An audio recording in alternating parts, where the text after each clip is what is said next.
You damn Skippy, it starts right now. Here we are, man. Rock Assault Radio, the Redneck Metal Mafia. We are here. It's Tuesday night, man, and we're coming to invade. The Redneck Metal Mafia comes here to do two things: kick a little ass and kick a little ass. I am the host with the most, Big Will, and I am made possible by Dirtbag Clothing, AdamandEve.com, Platinum PDR, Revolution Auto Sales, Performance Decals, Distant Lands Coffee, and your mom.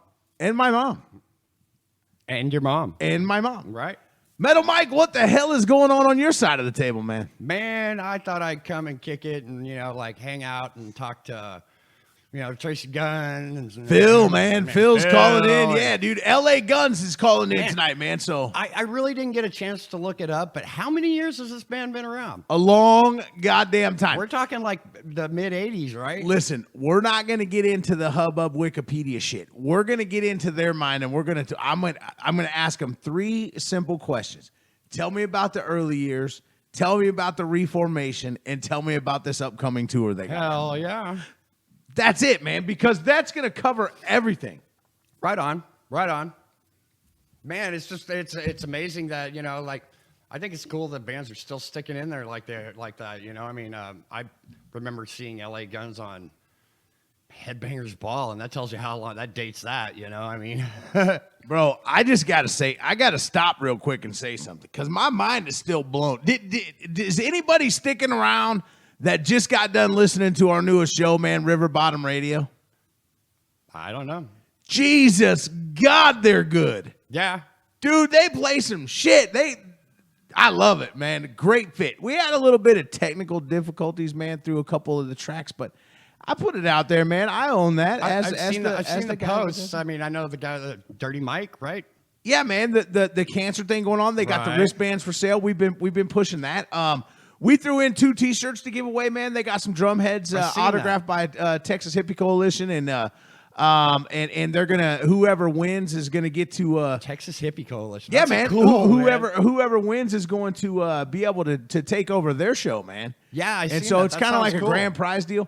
I wouldn't You know mind what though? winning that. Here's the thing. I want to throw something else into this hat. Okay. And let's talk about this now, because I'm sure there's still people listening that were listening to that, and maybe even Kristen in the crew. How about this, Metal Mike? What's that? How about we give away something special to put our mark on helping them? What are you giving me away to? Not you. Oh. Not you. Well, kind of, sort of. Uh-oh. And not really you, but kind of, sort of. I'm scared now. How about whoever wins the takeover of their show, right? Mm-hmm. As a consolation grand prize for, hey, thanks for taking the time to donate and to share, man, and to come together and help a brother. How about we let that person join us on a Friday Night Live? That sounds pretty cool. As a second co-host. That sounds pretty cool. How about that? I like that. Let's get in touch with River Bottom Radio and see if we can throw that out there too, because I think it's a good thing, man. I mean, I'm all about helping people, man. Where's and that's that what we out do of around now? here. What? Where at River Bottom Radio? Where are they all out of? over the country. No, I meant like where are they based out of? All over the country. Oh, okay. They're in 2 separate parts of the country. Oh, okay. Sounds like they're omnipresent. They're Right? an omnipresent radio force. Basically, one of them's in Pennsylvania, the other one's in Oklahoma. I mean, it's and they come together and they got great chemistry and they do a great show. And Yeah. God. Well, and, I mean, like I said, I've seen the posts, and I think that the charity that they're supporting is definitely a charity I support. With all the family members I've lost to cancer. So it's a good thing to get involved with, man. We got a little bit of time, about 6 minutes, dude. And LA Guns is calling in. Let's throw a little rock and Sweet. roll out there and get you started. How about this? You asked for Rat. Yes, sir. We got LA Guns tonight. How about we start the show with a track that features both of them? All right. Have you ever heard this? I don't think I have. It's Rat and LA Guns did a cover together Wow. of AC/DC's How Whole Lot of ironic is Rosie. that? Whole Lot of one of my favorite songs. Yeah. So all right. I think it's a great way to start the show. What do you say? All right. It's a whole lot of woman. Let's damn rock. Here we go. Whole lot of Rosie. Got the if you want another one, man. Maybe. I love candy. Amarillo, and the Panhandle, Texas Panhandle. And then from there, we're going to go up to Nebraska. No, Colorado. We got a Denver show. A great time to do it, huh? Yeah. Yeah, you get a little break in the snow next week, and then over the next couple weeks, it's going to be pretty nasty out there. So you guys definitely, man, be safe. Yeah, I'm looking at that, and right now there was a pretty bad storm, and that's a good thing, because that means that hopefully when we're there in the next week or so, it won't be so bad. But it is what it is, and we won't let a bit of rain stop us from doing what we have to do. Absolutely not. And then you guys are coming to Kansas, right? The Aftershock up in Kansas City. Yeah, that's right. I can't remember the last time we played in Kansas. Have we done it? Have me and Tracy done the reunion show there yet? No. No, I didn't think so. No. No. And no, so I it's gonna be awesome, dude. I can't wait for the show. Actually, You'd remember us if you played a show here lately. yeah, you know how Kansas is, man. We're just like fiends for live music here. Yeah, I've had some good shows there. Wasn't there a place called Hurricanes? Yes, back in the day. Wow. Venue. It That was was a while back. That was down in Westport. Yeah. Yeah. Yeah. We played that place a lot. Yeah, you guys came around a lot, man, and it was just a lot of fun, back in the day when everybody was coming around, and then it kind of everybody took a hiatus for a while, and music changed, and this, that, and everything. What I really want to do is I'm going to ask you a series of 3 questions. The first one's going to be, tell me about the early days of LA Guns. Tell me about the reformation of LA Guns, and tell me about this new tour coming up and what you expect for the future of LA Guns through this tour. Yeah, sure. That sounds good. Nice and easy, man. It's a rock and roll party. Phil Lewis is in the house with LA Guns, man. It's a party. Hold on one second, man. We're going live, brother. Okay. So how in the hell is everybody doing out there, man? We got the rock block going on. We actually started the show out with Rat and LA Guns doing a cover of Whole Lotta Rosie together, really cool, man. which really blew up the email box. I don't think a lot of people have actually heard that cover I've per se. never heard that. And I've had like 65 emails on it saying, dude, they just kicked ass on that cover. And so we've been promoting it. We've been talking about it. We've been sending out the invites, man. It's goddamn time, Metal Mike. It's time that the Rock Assault Radio 106.6 The Blast and the Redneck Mafia welcome our brother. Phil from LA Guns is on the line, man. What's going on, dude? Welcome to the show. Big Will, how are you doing, man? How are you? I'm fabulous, brother. I can't wait for you guys to bring your asses in the party That's great. the LA Guns to the Midwest, brother. You sound great tonight. You're on fire, brother. Oh, I try, man. I try. I blame it on the coffee, Phil. You know how it is. You get to a certain age where it's no longer Jägermeister, it's coffee. No, I'll take that any day. That's fine. Yeah, we're looking forward to it. I don't think that we've actually had the pleasure of playing Kansas since Tracy and I have done this reunion. So it'll be a special night. It's going to be, yes. And it's going to be special all around this entire tour, man, because you think about the history with the LA Guns, and you think about, and we've talked about this when we found out that we were going to have you guys on. We really started promoting it, man, live and talking about it. You think about LA Guns and what they represented, in the 80s and in the 90s and even still now to the people that listened, through the hiatus and the different LA Gunses and all this, that, and the other stuff. And you think about the influence that the LA Guns had on the music scene in general, as far as like the I won't say the underground, but you guys were one of the core driving bands that kept people interested in the genre, man. So, Phil, if you don't mind, man, tell me a little bit about the early days of LA Guns. Let's start at the beginning. Well, the band was formed in '85. 2 years prior to me joining. They didn't do it very much apart from play local shows. I think they put out an EP, but they did have a name. They were definitely one of the bands on the Strip that people were starting to take notice of. And things didn't work out with the singer that they had at the time. The band was managed by an English bloke called Alan Jones, who, as you can tell, I'm quite English myself, knew me in London. And I've been in a band called Girl in 1980, and then I was in another band called Torme with Bernie Torme, who was the first replacement for Randy Rhoads. After Randy passed away, Ozzy stood in.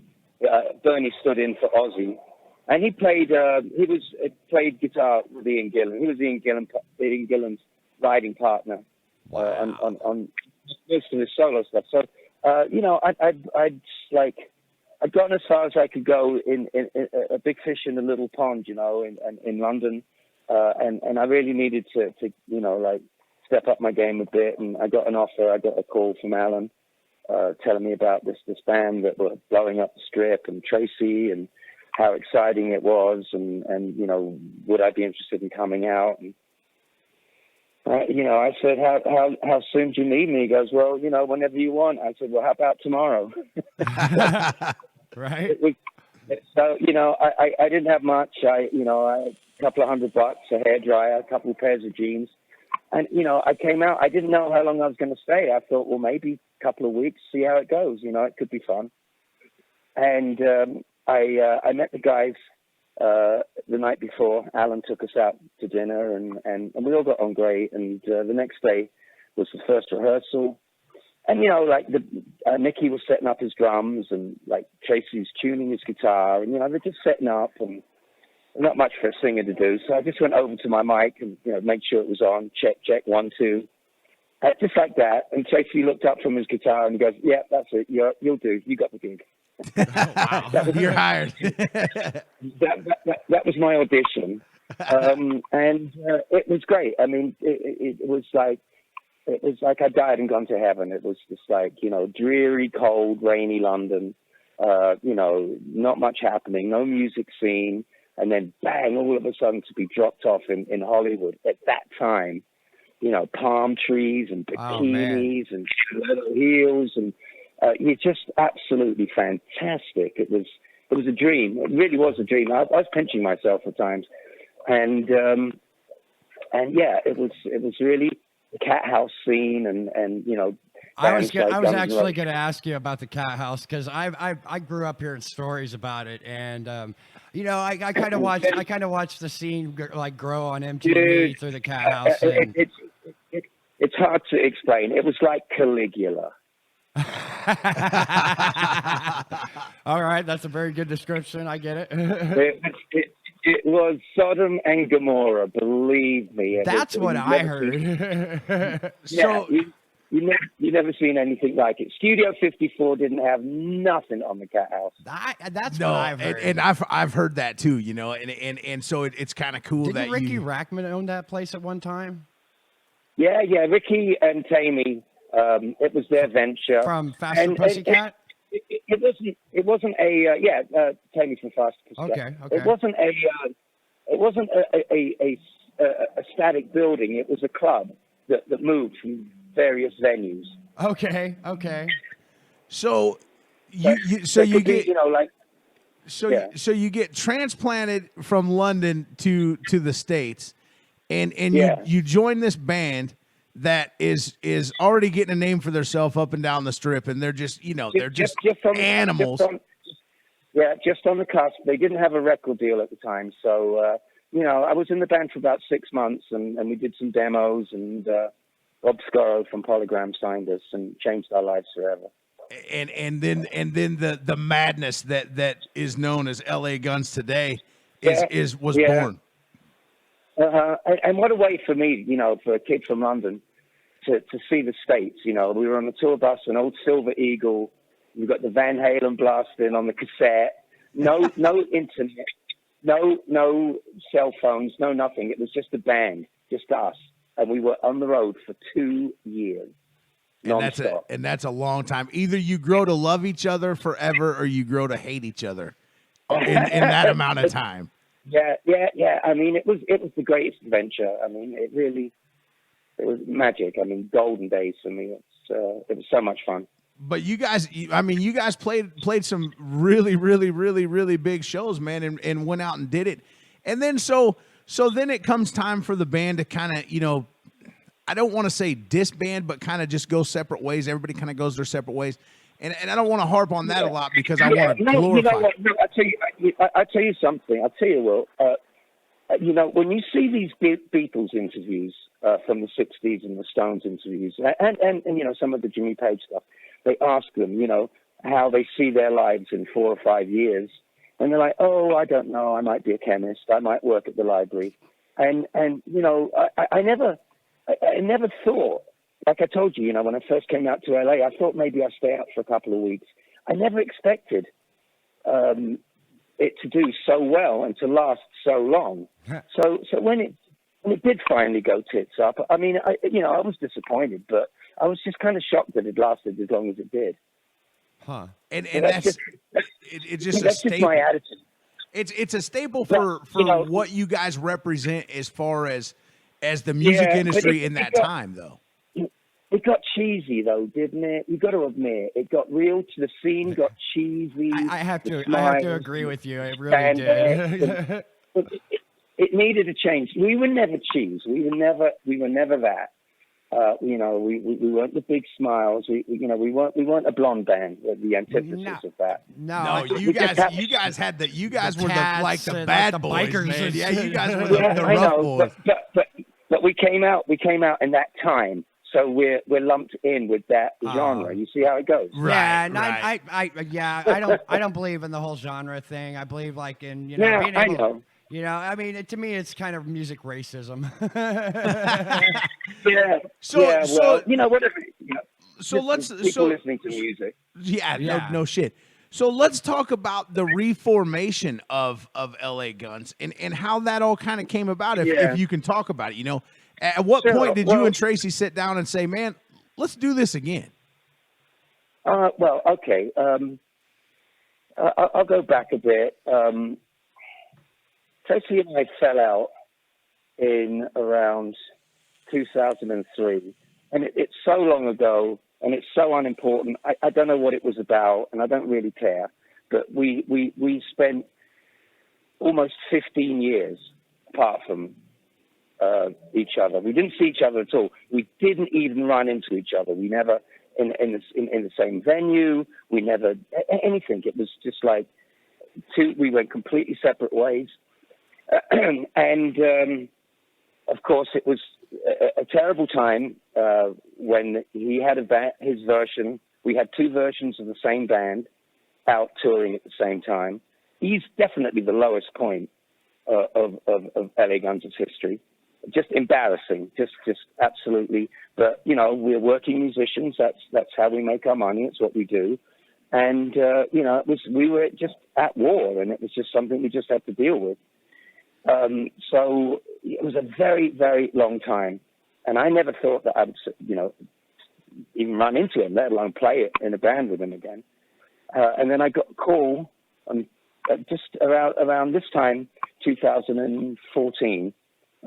From Jason Green, a local promoter in Vegas, who was doing Toys for Tots for a Christmas show, and he told me that Tracy had agreed to do it with his band, and would I be interested in getting up and surprise and raising some money for the event and doing a couple of songs. So I could see no reason why I shouldn't do that. So yeah, I mean, that's all right, okay. And it was weird, believe me. We played at Vamped.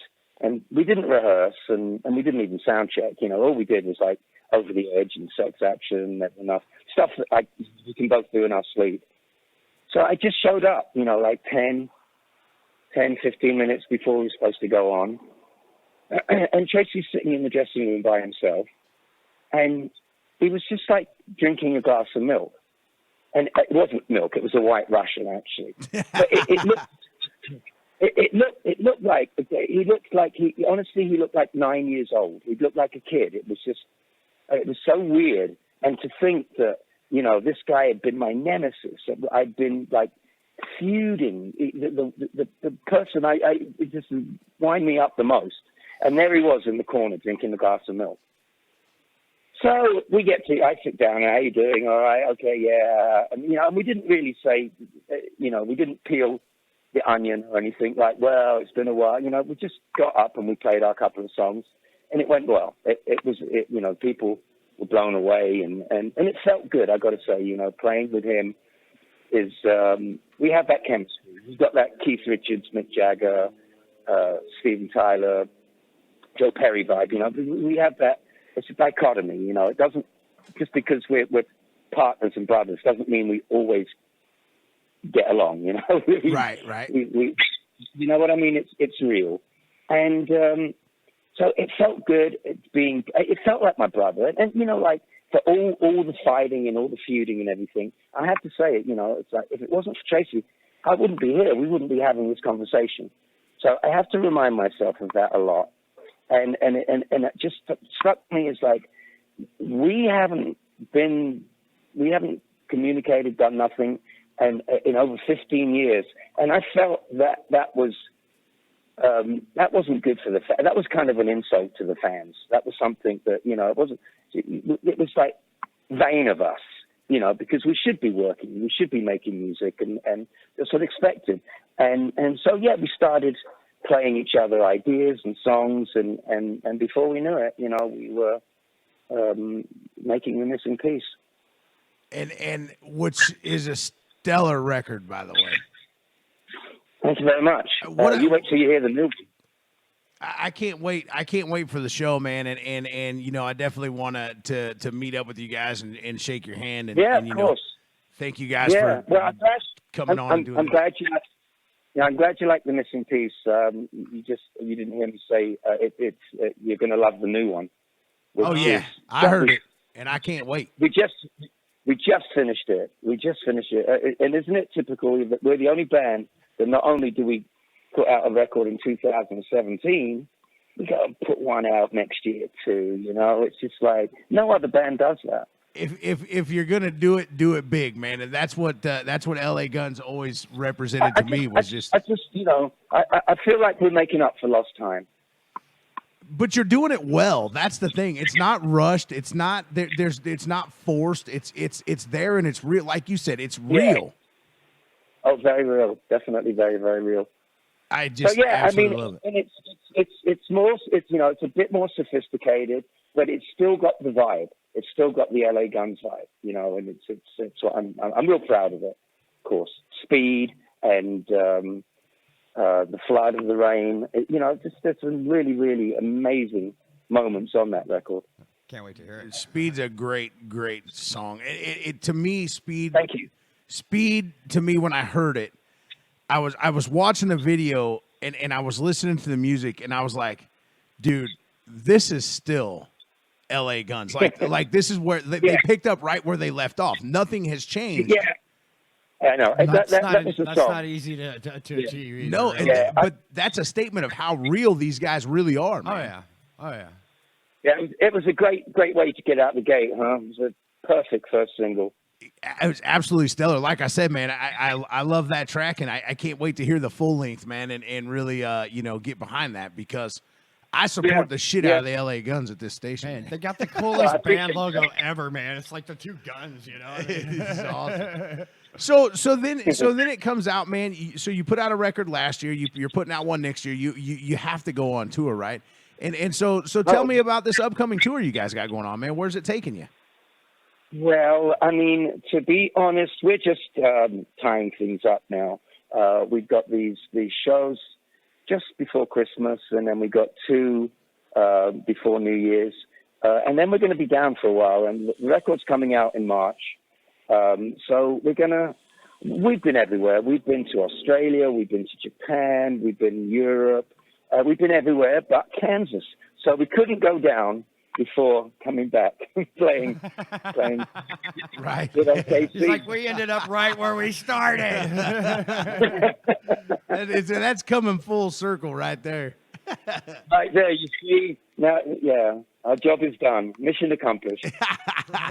So, man, I think what's really cool is that, and let's talk about this for a minute, because a lot of the bands that were big and touring and really just working you guys' ass off, man, for the corporate conglomerate back in the 80s and the 90s, man, are all coming around and they're doing the tours. We had Mark on the air with us, man, from the Bullet Boys a few weeks back. We had Steve Lynch on a couple weeks back as well from Autograph, right. And you know, all of these tours that are coming out, man, are just, it's amazing, dude, because like, to me, you guys, man, represent when music was great, when there was a buzz about going and buying a concert ticket, man, and knowing that you were going to smoke some bunk pot and look at big titties the entire show. Yeah, you know what I mean? Yeah. I addressed that in the set too. I love it. I love it. Hey, man, boobies are boobies. I want to look at all of them. Dude, I'm telling you, man, there's going to be boobs. I got the best view in the house. You do, man. Right on. You do. When you finally retire from music, dude, you should really write a book. Oh, I know. I've been meaning to. I mean, I've got like drafts and sketches and ideas, but I'm so busy, you know. Tracy keeps me busy making these records, and it's just like, there's no time. Does Tracy ever slow down, man? Because that dude is a workhorse, man. No, he doesn't. In fact, you know, he's already started.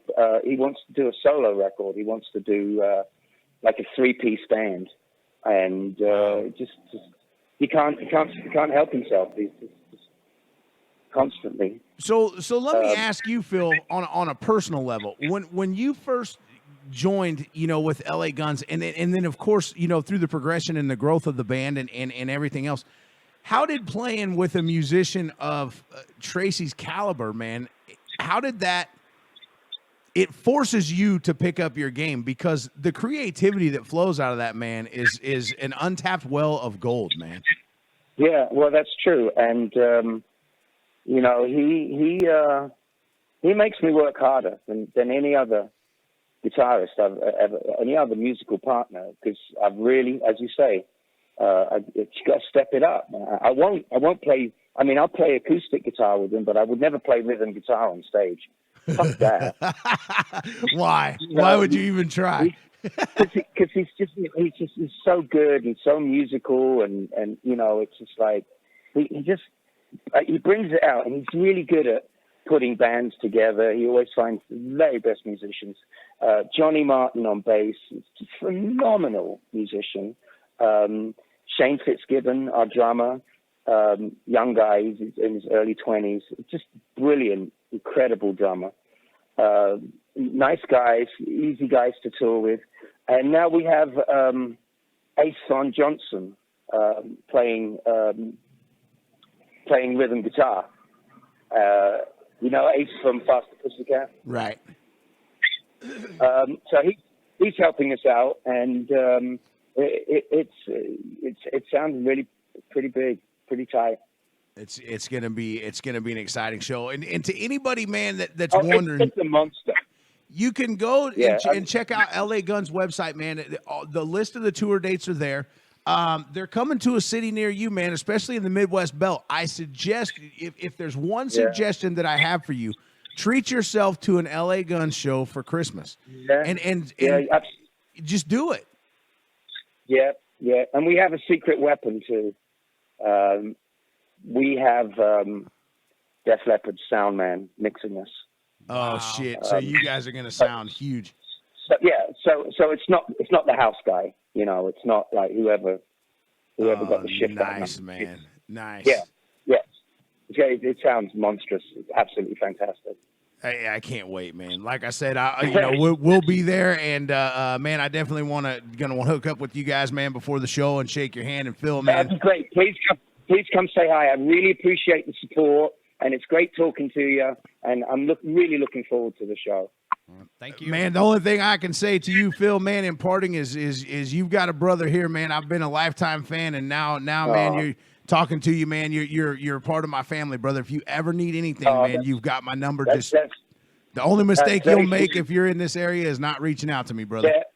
That's very sweet. Well, I really appreciate it. Thank you, man. I appreciate you and all the years of hard work that you guys have done, man, that have got me to where I'm at too, Phil. You're just a super cool cat, man, and I appreciate it.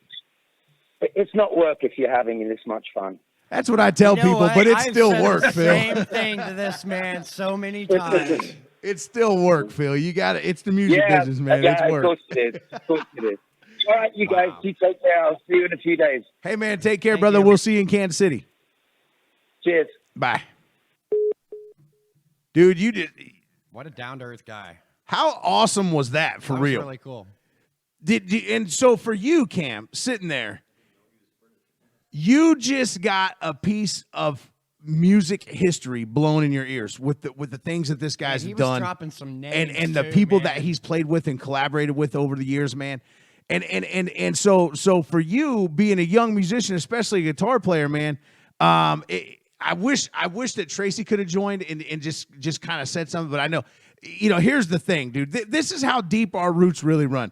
These guys are literally packing to leave to go on tour tomorrow morning. They're leaving to go on an airplane. So they're last minute rehearsing, last minute packing, exercising, settling up all their affairs for why they're gone, this, that, and everything. Taking the time to talk to us. And taking the time out of that to talk to us, man.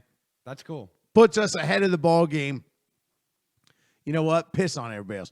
We just had Phil, dude. Right. I mean, there's two enough. Phils in rock and roll that are complete badasses. Phil Lewis from the LA Guns and Phil Anselmo. All right. We've had 50% of those. Collins from Genesis. Phil Collins is Hey, man, he does the drum roll in our intro. yeah, but Phil Collins is a badass, but He is a badass. in the spectrum of what genre of music that we're really touching right now. I And can't you know what? dance. Just for that, I dude, can't I'm going to throw some Genesis out there tonight. Land of Confusion. Yeah, Land of you know, Confusion, right. and so even as a youngster, he knows it, man, and so that's the cool thing. But what I want people to get excited about is this: not that we just talked to Phil from LA Guns, because I'm on cloud 9 about that, I can right? see that. But what I want people to get excited about is that these bands are coming back out on tour, man. VH1 and all those guys just put out that Hair Nation tour, man, where it was Enough's Enough, the Bullet Boys, and a bunch of other bands, and that tour did astronomical all across the country. Yeah, man. Right now, you got LA Guns coming around on a smaller scale tour, but it's still it's tour. And what I love about it the most is that it's more intimate. I get the feeling when you see LA Guns in concert, they want their crowd to be right there in front of them, to look them right in the eyes they're playing. I'm telling you, at the Aftershock, you can get so close that you get armpit sweat on your face. Really cool. Ask the Queen; she'll tell you. That's really cool. I mean, I sometimes it's just weird how bands seem to elevate themselves above the crowd. But the Aftershock is set up in such a way that it is intimate and it is personal. And you got Corey, who's a promoter there and is bringing in all these shows, man, doing a fabulous job. Aftershock venue in itself is just absolutely amazing. LA Guns coming around to Kansas City, man. Buy a ticket, come see us there, come hang out with us, man. It's gonna be great. Dottie's gonna be there taking pictures. We'll have them up on the website. It's gonna be badass. Hopefully you guys enjoyed the conversation with Phil, man, because what I really wanted to do, man, is exactly what I feel like we did. I wanted to pick his brain, and I wanted to get inside the mind of the LA Guns and let you guys know where they started, where they went, and where they are now. And if you listen to the new track, Speed, it's they picked up right where they left off, man, and that's a staple to me of a great band that's really true to their roots, man. Like he said, they're not a glam band. They don't have the big smiles and the makeup. They wore, leather hats and gloves. They always kind of struck me as one of them underground bands in LA, from LA that just they do good wherever they go. That snuck up behind everybody and made a shit pot of money and had a lot of fun. Yeah. And continuing to do so, obviously. I mean, and it's a staple to all of the talent that was in that band. Phil on vocals, right? Tracy Guns. Man, he was dropping some big names. Ian Gillian, Tame Down. I mean, I recognize those names from growing up. I'm glad he mentioned his previous bands because I want people to know, where he comes from. Because let's think about this, and I didn't have time to talk to him about this, but I will in person, and I will get it, on a live interview with him. But I really want to ask him. So in the time that he was dropped over here, as he said, just kind of transplanted in the middle of palm trees and women and boobies and American rock from London. But you think about where he was at in the time that he was there, and you think about how different he was there, because it was a big, and it still is. Punk is very big there. Punk is huge. So he brought the, realistically speaking, if you've ever seen LA Guns live or watched any of their videos on MTV back when MTV was good, you knew that he brought that attitude to the stage and to the presentation of the music, but it wasn't punk rock. But he still had that attitude, and being from that area, he represented that goddamn well, If I had man. to put a label on it, I'd call it dirty rock. You know what I mean? Like, Oh yeah, just D-U-R-T-Y, all in capital just letters, straight up. and I would. R-A-W-K, We're the man. LA Guns, and we're here to kick ass with our Dirty. instruments. And Dirty rock. Dirty rock. Coming from Kinda the like- guy who's talking about musical racism. Yeah. Now we've got rock and dirty rock. Dirty Let's rock. make put the your- No, dirty I say rock if I up on had- stage. If I had to call it something, that's what I would call make it. No, your. I got you. Yeah, dude, so the LA Guns are coming to town. So lock up your wives, and because you know Because they can still pull off that there's a look. good chance that they might end up I pregnant. never said I wasn't a racist. So. Now that we've pissed off everybody, let's get to some rock. He was talking about a track called Sex Action. That's cool, man. And I think it's one of my favorite LA Guns songs, and I'm glad because it's a great segue into the next track. All right. Let's throw some LA Guns out there and get to some rock. We'll be back, man. I got to recompose myself. Decompose? Recompose. We I are gotta- in- I we are have in the to morgue, adjust. man. I mean, decompose works better. I have to adjust, Metal Mike. Shut up. Here we go.